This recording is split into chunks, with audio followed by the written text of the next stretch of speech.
Hello guys, in this video I'm gonna show you how to change Bitmoji Selfie on Snapchat. Firstly guys, go on your profile section by typing on your left upper side.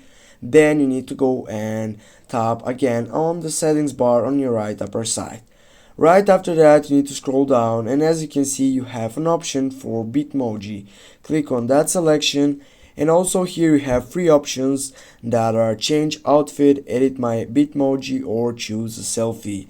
Now you need to choose the third selection. Here guys, as you can see, I have chosen a selfie, but if I want to change it, I just want to simply go down, for example, and choose this one and go done. And now guys, when I get back, as you can see, it is changed. Now guys, you know how to change Bitmoji Selfie on Snapchat.